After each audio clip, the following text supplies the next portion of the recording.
مشاهدينا الكرام، مرحبا بكم معنا مرة أخرى. عدد كبير من المغاربة الكل متتبع ماذا وقع في زاكورا، اللي قضية صراحة ألمت المغاربة بشكل كبير.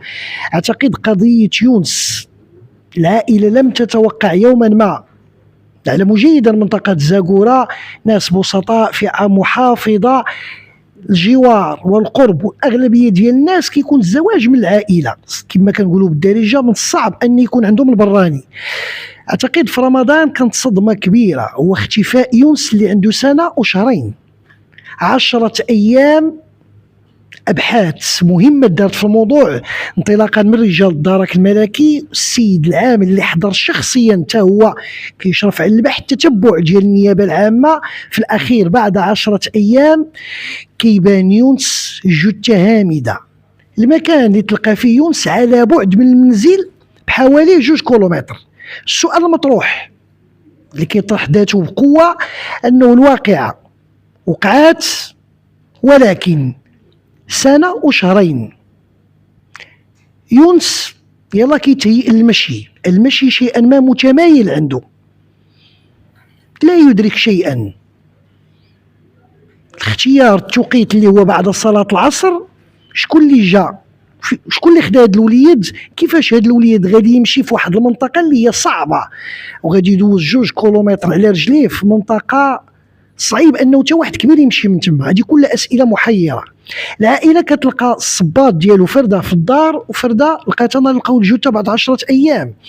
رجال الدرك جاو لعين المكان، داروا الاجراءات، كانت عندهم كلاب مدربه، ما لقاوش يونس. ولكن في الاخير غيتلقى يونس لازلنا لحدود الساعه لا نعلم التشريح الطبي النتيجه ديالو. هذه امور تتعلق بسريه البحث في حدود الموضوع فين واصلين ليه الان، والعائله في وضع صادم. مشاهدينا الكرام، الاب ديال يونس جا لمدينه الدار البيضاء رفقه الزوجه اللي في وضع صادم. الزوجه الله اللي علم بها كتتبع في الطب النفسي، والعائله تنتظر حقيقه ماذا وقع ليونس. مشاهدينا الكرام، اول ظهور لعبد الغني اللي هو من العائله ديال يونس، غنشوف مع الموضوع كيفاش شاف هذه القضيه. ما كتبش لي نتلاقى معاه قبل، اول لقاء انت تبعدي قضيه يونس، شنو شفتي في هذا الموضوع وشنو الامور اللي كتشوفها ما واضحاش؟ اللي ما واضحش هو كيفاش اختفى هاد الدري، والظروف فاش اختفى، وديك الوقيته فاش اختفى، وكيفاش كيفاش زعما دابا كاين اللي كيقول لك زعما راه يقدر هذاك الدري يكون مشى لراسو مع ديك الساقيه، مع الساقيه دابا كاينه هي اصلا دايزه قدام الدار. كيقول لك بنادم راه يقدر يكون مشى لراسو، راه ما يمكنش الدري صغير يمشي هذيك المسافه. ولحقاش انا دابا ملي مشيت تما مشيت مع ديك الساقيه، كنقول زعما نشوف كيفاش حتى انا جاتني ديك الفكره، امكانيه يقدر يكون مشى. تنمشي كنجرب واش كاينه ديك الامكانيه باش يمشي دري صغير تما. ملي مشيت مع الساقيه مده ديما كانش فيها الماء، دابا داك القصب اللي كان في جنبها وداك الجريد ديال النخل وداك الشيء كلشي طيح في هذيك الساقيه. يعني انت كبالغ وبنادم كبير ورشيد ما يقدرش يمشي بواحد السهوله، خص واحد الصعوبه باش يدوز تما، فما بالك بالطفل باقي يلاه عنده عام و3 شهور، راه ما يمكنش باش يمشي. وزياده الناس اللي دازوا تما كانوا دازوا مع ديك الساقيه، مشاو معاها لحقاش اول حاجه كتبادر للذهن ديالهم ملي ما لقاوش الدري، لحقاش ما كتجيكش انت في بالك مع المنطقه تما الناس معروفين الامن والامان وهذه وكل شيء معروف، وتما عايشين بحال عائله وحده، وهذه ما كتجيكش في بالك بان شي واحد غيخطف لك الدري. يعني اول حاجه كتبادر لهم للذهن ديالهم شنو هي داك الدري ممكن يكون مشى في هذيك الساقيه. اول حاجه داروها ملي بداو البحث هي شنو، مشاو تقسموا على 2. دابا الساقيه مشاو وحدين على اليمين وشي وحدين على اليسار، يعني مشاو واحد المسافه، مشاو مع ديك الساقيه تقريبا حتى للحد ديالها.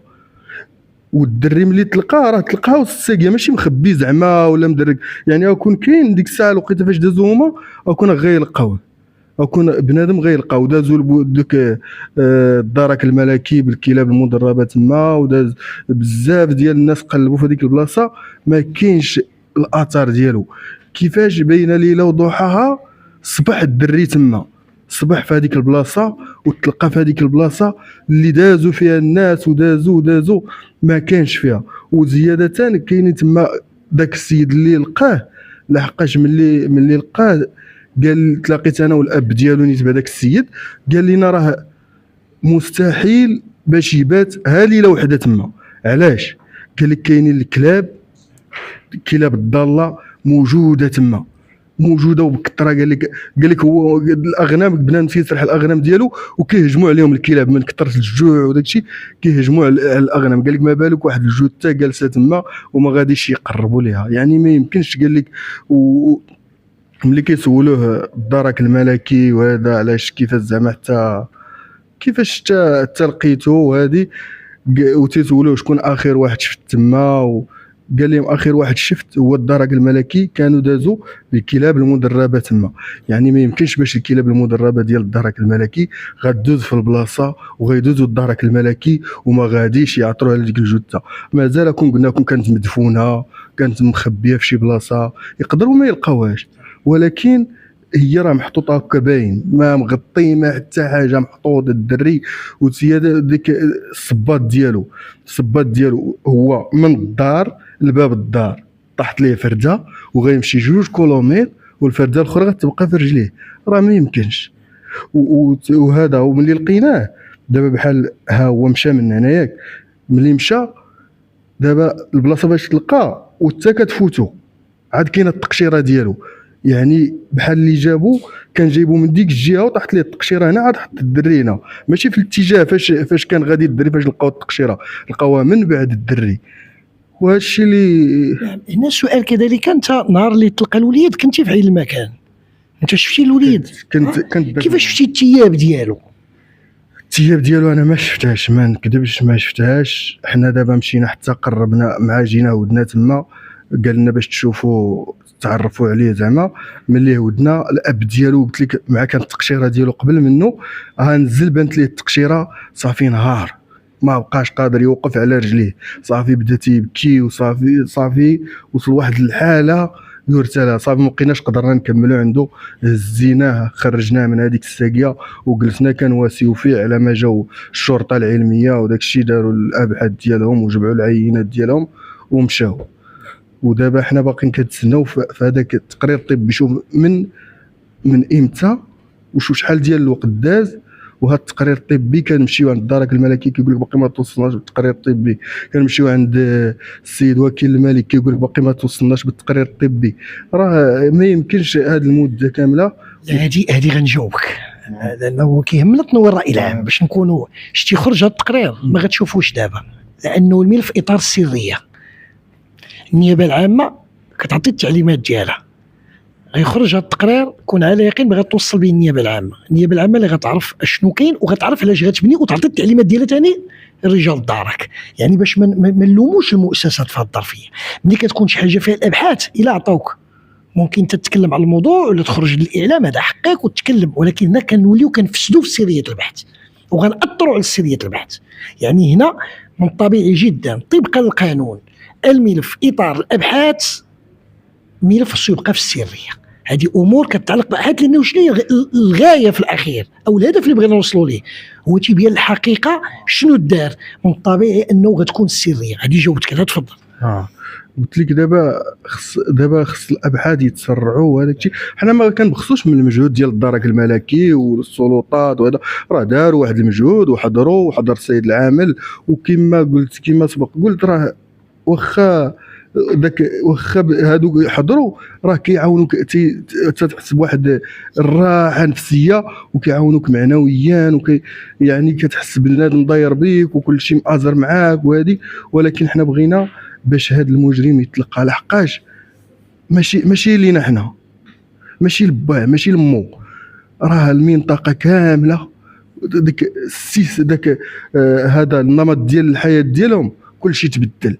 ماشي المنطقه كامله كنقول لك، لحقاش حنا كنا في واحد الوقيته المدرسه داك الناس يصيفطوا ولادهم للروض داك الابتدائي وداك الشيء، كان كل شيء كيصيفطوا ولادهم، ما عمرك غطيح ليك في بالك غيوقع لهم شي حاجه. حاليا كل شيء تبدل، ولا بنادم كيمشي كيهزو العيالات كيديو ولادهم للمدرسه يجيبوهم حاضين عليهم يسدوا بالبيبان، بنادم ولا يركب في الكاميرات. يعني داك الامن والامان اللي كان في هذيك المنطقه ما بقاش. وكاين ثاني اللي كيقول لك علاش الام ديالو خلاتو خرج لبرا.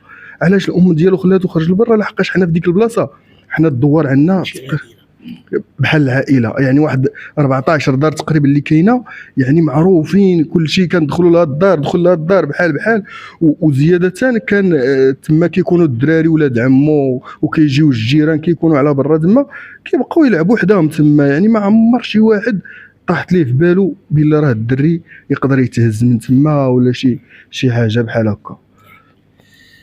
هذه المعطيات اللي عندك الله يوفقك. تبان الحقيقه يا ربي. مشاهدينا الكرام، عبد الغني اللي هو من العائله حاول ما امكن يقرب معايا الصوره. عندي سؤال مهم جدا للمعني اللي هو الاب ديال يونس. الزوجه ديالو تكلمت عليها في التقديم انه في وضع صادم وهي كتبع التطبيب الان في الطب النفسي. غادي نسول عبد الناصر الزوجه ديالك الله يشافيها كي داير الوضع الصحي ديالها؟ الزوجة ديالي في حالة يرثى لها رغم العلاج. الله يسمح لنا من حق الوالدين وصافي. انا وباقي هذا المجرم باقي ما تشد، راه باقي ما كنعش، باقي ما كنعش اخويا. وكنشكر جميع المغاربه على المؤازره ديالهم وعلى التضامن ديالهم. وبغيت هذه الرساله ديالي توصل لصاحب الجلاله. راه باقيين مخلوعين، باقيين مألمين، باقيين ما كنعسوش مرتاحين. احنا بلاد الامن والامان الحمد لله، والله يجزيكم بخير حتى نتوما على المؤازره ديالكم. وبغينا هذه الرساله ديالي توصل لصاحب الجلاله. عاش الملك، عاشت الاسره العلويه، ومشكورين على المجهودات ديالهم السلطات كاملين. ولكن بغيناهم يزيدوا يسرعوا لنا البحث. راه باقيين مخلوعين، باقيين في حاله يرثى لها. باقي هذا المجرم باقي ما تشدش. راه الدار عندي في البلاد باقي مخلوعين. الاخ ديالي حتى هو مسكين باقي خايف على وليداته. الدار ديالنا حتى هي كامله. الوالد ديالي مسكين كبر في العمر وباقي خايف علينا وخايف على وليداته. الله يطول ليه في العمر. وحسبي الله ونعم الوكيل في هاد الناس هادو. وشكرا لكم. الله يبين الحق يا ربي، الله يبين الحق. مشاهدينا الكرام، كما تبعتوا معنا حاولت ما امكن انني نشوف الموضوع من زاويه اخرى.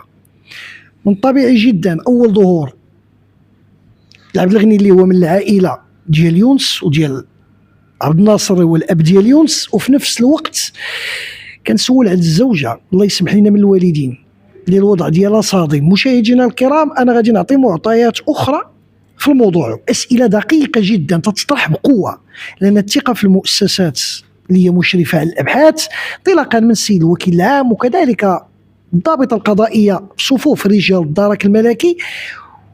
ومن الطبيعي انه ممكن ابحاث معمقه نوصلوا للهدف. اسئله محيره. طفل سنه، شهرين او سنه او 3 اشهر يتهيأ المشي، غادي يضرب 2 كيلومتر، مساله شبه مستحيله، بس فيهاش نقاش. ثانيا ان المنطقه فيها القصاب وفيها من الصعب انك تكون بالغ كما قال الاخ وتمشي لتما. هذه مساله الاولى. المساله الثانيه تكلمنا على مشى بفردها اللي صباط والصباط الثاني تلقى، ثم كذلك التقشيره وامور اخرى. ناهيك كذلك على المنطقه فيها العائله كياخذوها ولاد العمام ولاد الخوال، هما عائلات كاينين تما. يعني اللي اختار توقيت امتى تم الاختفاء ديال يونس؟ اعتقد من مورا العصر بالضبط. واللي كان بالرفقه ديالو هو الجد ديالو اللي هو الاب ديال ناصر. هنا سؤال كيتطرح بقوه. نتمنى رجال الدرك وبالضبط الفرقه الوطنيه للدرك الملكي بالرباط لها من الامكانيات ومن التجهيزات ما يكفي للبحث بدقه حول ملابسات الواقعه من الاول. ممكن يتحدد التموقع ديال الهواتف اللي كانوا في عين المكان، هذا خيط اللي ممكن يوصل النتيجه. كذلك اللي دار هذه الطريقه وتعمد يختار التوقيت هذه كل أسئلة، ولا نصدر حكما على أي شخص، احنا نسأل فقط. اللي دار هذا الأمر بهذه الطريقة يعلم جيدا العائلة، وتعرف داك الوليد امتى غيكون، وتعرف امتى غيلعب. هذه كلها أسئلة محيرة، ونتمنى يا ربي عما قريب تبان حقيقة ماذا وقع ليونس. 2 كيلومتر على المنزل غادي تلقى جثة هامدة لحدود الساعة كما جاوبت الأخ. لا يمكن الإفصاح، لأن هذا أمر كيتعلق بسرية البحث حول التقرير ديال الخبرة. من الطبيعي السيد وكيل العام اللي غيتوصل به واللي غيعطي الامر للضابطه القضائيه اللي مشرفه الان على الابحاث، ولنا الثقه الى تحدد التموقع ديال شكون اللي كان تما انطلاقا من الهواتف غادي تبان امور اخرى. مشاهدينا الكرام، ما لا يعرفونه البعض مع عدد كبير من المغاربه كيعرفوها ما يسمى وما ينشر حول ماذا يقع في هذه المناطق ديال زاكوره فيما يخص البحث عن الكنوز. انا تكلمت في فيديو السابق مع شاب توفيق اللي هو من العائله، عطاني علامات على الطفل انه زهري يعني، وكاينين وقائع اللي وقعوا تما. عشنا قضيه نعيمه حوالي 4 سنوات اللي لقينا على شاكله عظام في الاخير، وفيما بعد ابحاث مطوله تم اعتقال ديال عدد هائل من الاشخاص في الموضوع. مشاهدينا الكرام، هناك من يخاف الله وهناك من له راي اخر، ولنا الثقه في المؤسسات، الكفاءه والدهاء والتتبع ديال الوكيل العام. الضابطه القضائيه لها من تكوين ما يكفي للبحث بدقه حول حقيقه ماذا وقع ليونس. هذا شق في اسئله تطرح بقوه عند الراي العام. مشاهدينا الكرام، غنفتح باب ثاني. عبد الناصر اللي في اليسار ديالي هو في مدينه الدار البيضاء، العمل ديالو تما في زاكوره رفقه الاب. هو الان كاين هنا ومشرف متتبع بشكل دقيق الوضع الصحي الزوجه ديالو، رغم ان الوضع ديالو الله اللي عان به. هو الان عاطل ما خدامش، لانه مساله كتتعلق بما هو نفسي، باشكاليات الزوجه ليست على ما يرام. الى حلنا في الموضوع غادي نقولوا الله يسمح لنا من الوالدين. هنا غنفتحوا واحد الباب انني سوف اضع رقم الهاتف ديالو. هنا كنوجه نداء للمغاربه والجاليه المتتبعه بقوه، ارجوكم نساندوا عبد الناصر في الظرفيه والزوجه ديالو فما هو نفسي وما هو مادي، لما لا، حتى تمر هذه الازمه. ناس بسطاء. عبد الناصر العفه ما كيرضاش مسكين، وانا كنتكلم معاه وراء الكواليس بعيد عن التصوير، واعلم جيدا ما اقول. هو من مدينه الدار البيضاء ومشرف على التطويب ومشرف على الزوجه، رغم انه غير هو ما مهيئش لهذه الامور، وضعه المادي الله اللي عن به. لنا الثقه في جل المغاربه لمواساه ومؤازره ومسانده عائله يونس تتبع الحقيقه. يبقى الاطار الاول اللي تكلمت فيه، لنا الثقه في المؤسسات لهم الذكاء والدهاء ما يكفي للبحث بدقه حول اسباب الواقعه من الاول. مشاهدينا الكرام، تعليق المواطن. شكرا لكم.